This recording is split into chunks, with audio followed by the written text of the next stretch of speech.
For years, Roger Beck spent his career building one of the most successful car wash chains in the country.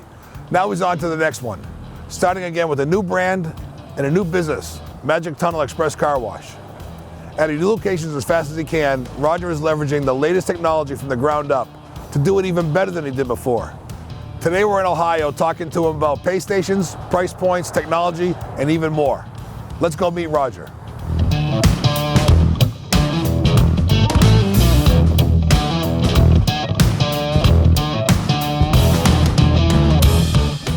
Hey, Roger. Hello, Anthony. Thanks for having me back over here to, I don't know, cold Cleveland. It's not like Alabama, it's a little bit warmer. When we first did our first case study. That is true. Yeah.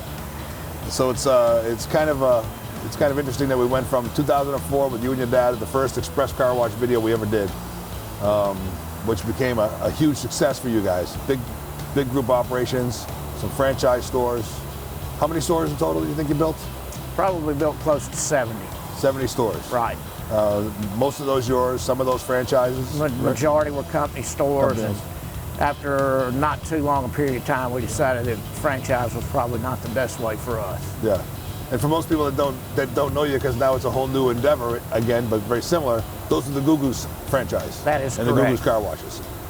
Great little model, similar to this here, different little color scheme, but pretty much the same offering. Very similar. And for us, I think actually probably the first standalone express exterior car wash that we did in the U.S., in the country. It was the first standalone express wash in the country. Correct, yeah. Benny's had his with the oil change and convenience store and full serve, but we did the first complete freestanding. And if I remember correctly, that was an old Friendly's restaurant. Baskin Robbins ice cream. Baskin Robbins ice cream. Okay, so that was pretty close. Yeah. And that site there was successful. I remember being there the first weeks, trying to tweak it up, and people just driving in because it was free vacuums in the rain. It was just kind of wild. Yes. So those sites there, we sold off a good chunk of those. Sold them all. You sold them all. So you sold all your company-owned stores. That's correct. And then they picked up some of the franchises, I understand. Picked up all but about two. All but about two franchises. So that company there now is on its way to having a footprint in the U.S. Right? That is correct. So they're on there, and some of your franchises like you are off doing it again. You know, we've got one franchise I work with now with even some blower designs, is off building a couple new car washes, and here you are. This is what number for you on the Magic Tunnel? This one would have been number 3, but we're at up to 5. You have 5 under construction or 5 open? 5 open. You have 5 open already? Right. So kind of amazing that you did all that work, sold them off, and couldn't help yourself but get back in again. That's right. Okay. It's fun. Tell me a little bit about the experience with the new pay stations. I know you were loyal with all those 70 stores to the previous pay station models, but now we have the LPR and working. Well, that was a big deal. In order to make the change, we didn't like doing the monthly passes, period. But we certainly didn't like doing them with the RFID stickers in the windows and having to get people in the office to fill out paperwork in order to do it. And when Paul and I talked about making the change, it was, okay, we want to do it, but we want to be 100% license plate recognition. Right. And y'all have been very good with working us through it. So on the 5, 10, 15, we giving away dollar bills and 5s, or what are we giving away? Only $5 bills. Makes it a little bit easier to maintain the machines and keep them full with cash and a little less service, huh? And you got the LED Samsung monitors out front there. Yes. Today, I think the temperature is about 20 degrees. And they're working fine. No problem, huh? No. And we've been in the negatives here, and they've continued to work.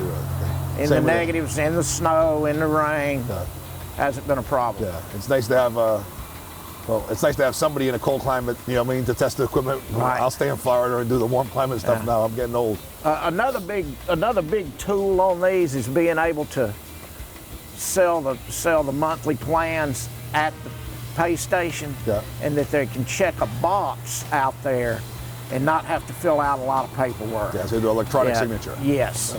That's been a big plus, and that was a lot of us doing this. Yep. Is to eliminate all that paperwork and headache. The customer doesn't like it.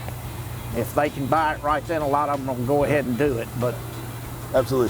So the nice part is, again, as everything we try to do in the car wash business, whether it's from car wash equipment in there, trying to eliminate prepping or eliminate service, we try to make it so we take away the labor. This here certainly takes the labor away from selling club plans, selling monthly memberships. You know what I mean? Absolutely and helps.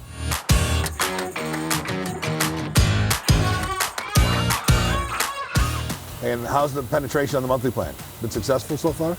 Yeah, successful so far. I mean, we really don't, have a big sample size to judge it from because we never sold them in the past. Right.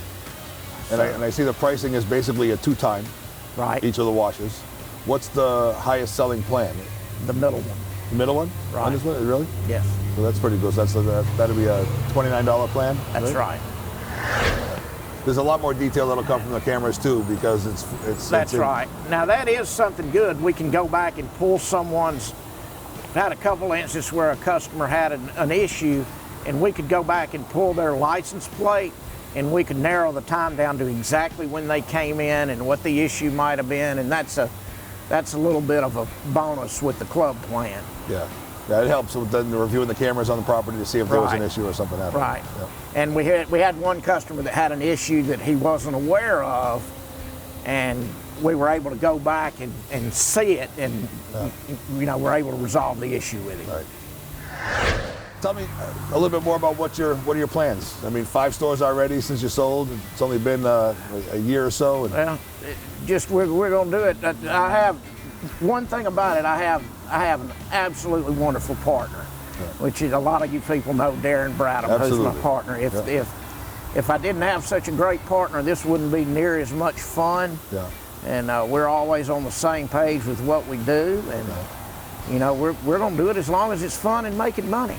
I don't blame you. That's what we do. Neither one of us plays golf. We're not fishermen, and our wives sometimes say, "Hey, you need to get out of the house for a little bit." Yeah. So, we're going to do it as long as it's fun and we're making money. This will keep you out of the house, that's for sure.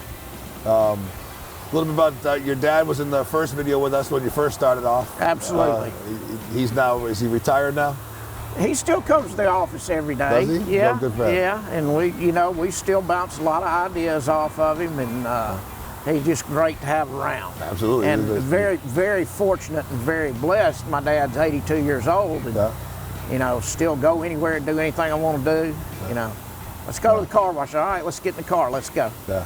No, he's a great visionary, doing it the first one and getting everything going, and just help guide people through it. I mean, a lot of successful operators there with the franchise model. It was great. And no matter what Darren and I ever wanted to do, he'd never say no. Yeah. I've got a big tractor trailer container at our old warehouse full of my bad ideas.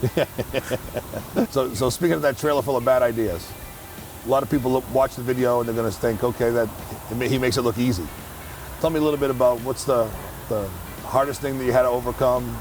What kind of obstacles are there that you can maybe give some little insight to people trying to get the pay stations have been a big part of it. I mean, a lot of times that was our biggest headache, and the guys are not having the same type of issues they were.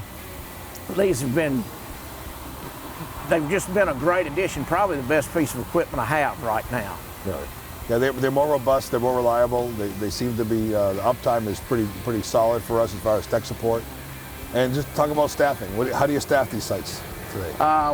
We generally have 3 people per shift. We do a little bit more than most express washes, and a lot of shifts we'll have 4.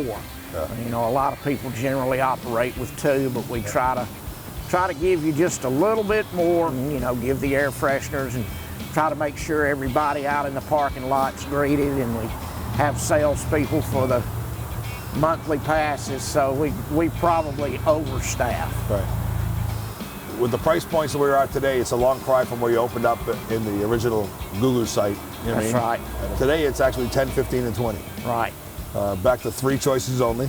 That's correct. Not making it easier, kind of like small, medium, large. And how's that working? How's the customer receiving that very menu? well. They're receiving it well. It's easy for them to make a decision. And to go back a little bit, way back in time, the reason we're Magic Tunnel now is my grandfather's first car wash was called Magic Tunnel. Really? So back in the 50s. So we brought that brand name back. Okay. And he always told me from the time I was a little boy, he always told us that car wash ought to be priced about like a haircut. And Okay. if you think about it, if you go back and you look at prices throughout the years, that's pretty true. That I guess that's just something that people, not that they think I'm gonna pay the same for a haircut as a car wash, but that's kind of where their threshold is. So Roger, as we ride around, I said, I know I did a case study before where the guys were all wearing bow ties, and one of the rules was if they couldn't smile at least for 60 seconds during the interview, they were let go from the interview. Yeah. They didn't get to finish the interview. And they had a really cool piece, and I did wear the bow tie that day for the whole day, and they were all kind of excited about that, and it kind of choked me a little bit, but I did it. And I see you guys have embraced the bow tie, and I think you've gone further. What's the uniform procedure? What do you have for policy uniforms here? Policy on uniforms, you get khaki pants, white shirt, bow tie. You have 2 jackets, you know, cold weather, a little less cold weather. You have 2 hats, a winter hat, a summer hat, and we provide everything but the shoes. So to create the image and to make the employee feel good when he's out here working, you've got him dressed out there looking like a professional employee. Correct. At a professional site, even though it's kind of a mom and pop, ground up, you know, business operation. It's not a national franchise. No. But you treat it that way, and it looks like they feel good, and the better they feel, the better they treat the customer. And it's easier for an employee when they don't have to worry about what they're coming to work, what they're wearing to work. Yeah. You know, all they got to do is show up and put on their clothes. Yeah. Well, when we first looked at these here, what I thought was really cool about them was it gives you any mom and pop kind of guy a franchise look. And what people don't know, and I keep talking about it every time I do it, is it's a 365-day calendar in here. That's exactly right. So you can plan your marketing. You can plan just to say Happy Valentine's Day, Happy St. Patty's Day, 4th of July coming up. You know, enjoy the holidays, and that could be a flip screen. You know what I mean?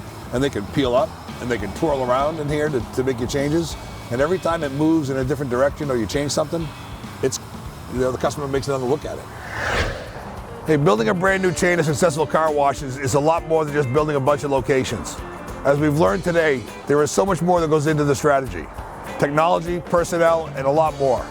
I want to thank Roger for allowing us again to take a look inside the beginnings of his brand new car wash chain. And I want to thank you all for joining us here at Magic Tunnel Car Wash. And as always, good luck and good washing.